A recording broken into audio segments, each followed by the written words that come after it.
Hi everyone and welcome back to Sprinkle with Paper. Today I'm going to be sharing how you can easily attach letters in Cricut Design Space.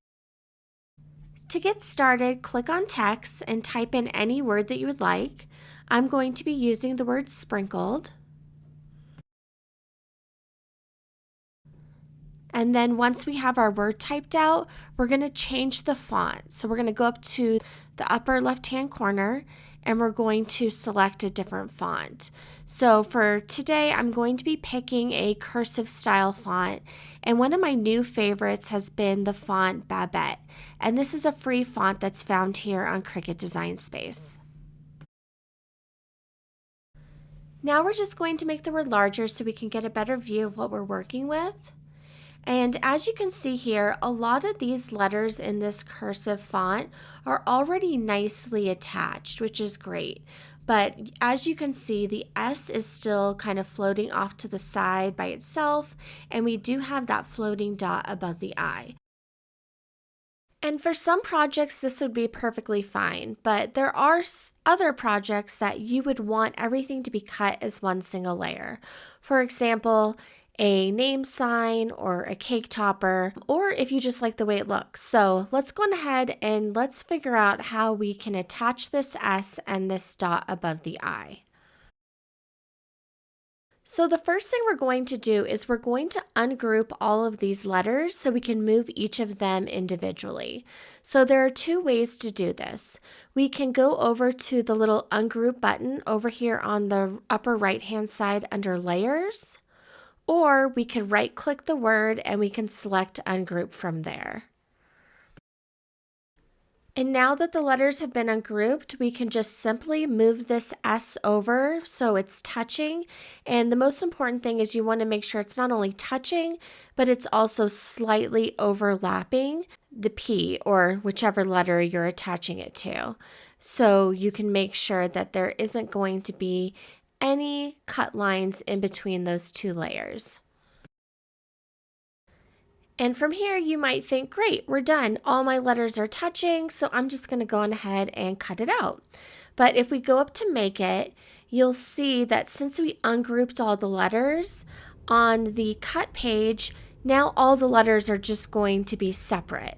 So this is definitely not what we want. So this is an easy fix.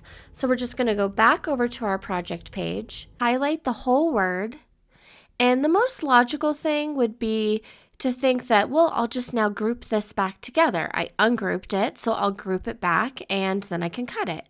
But as you can see, if we go back over to make it, even though we've grouped the word back together, it's still going to cut each of the letters separately. So we're going to go back to our project page, and this time we're going to highlight the word, and there's going to be a couple different options, but today I'm going to be using the Combine tool, and I'm going to be selecting Weld. And this is going to make it so all the letters are attached. So when we go to cut it, it's going to cut as one single piece. The other two ways of doing this would be either to use the Attach tool or the Unite tool. So my previous video, I actually talk about all these different tools and how to use them. So if you're curious, go ahead and link that video down below. And now the last thing we need to do is we need to attach that dot above the I. So my way of doing it is just going over to the Shapes tab and selecting a circle. I'm then going to make the circle just a little bit smaller so it fits over that dot. Then I'm going to highlight the word and that circle. And then I'll go over to Slice, which is in the bottom right-hand corner of your screen. And then now it just cut it off. So now I'm just going to delete the extra pieces. And then when I'm just left with that little dot, I then can move it down and position it on top of the I. So I typically like to position my little dots off to the side a little bit. I think it just looks better. I feel like if you just put it down straight, it kind of just now looks like a solid line. So I always kind of put it off to the side a bit. So once you like the positioning, go ahead and highlight everything. And then we're going to go back down to that Combine tool in the bottom right-hand corner. and we're going to select Weld again. And now we have one single layer. Everything is nicely attached. So when we go up to make it and we go to cut it out, everything is going to cut out nicely. It's going to be attached. There aren't going to be any floating letters. And this is exactly what we're looking for. If you have any questions about anything that we've talked about today, please leave them down in the comments. I have a lot of other videos that are made for beginners, so be sure to check out that playlist. I'll have it linked down in the description. Please subscribe and like this video if you haven't already. And until next time, happy crafting.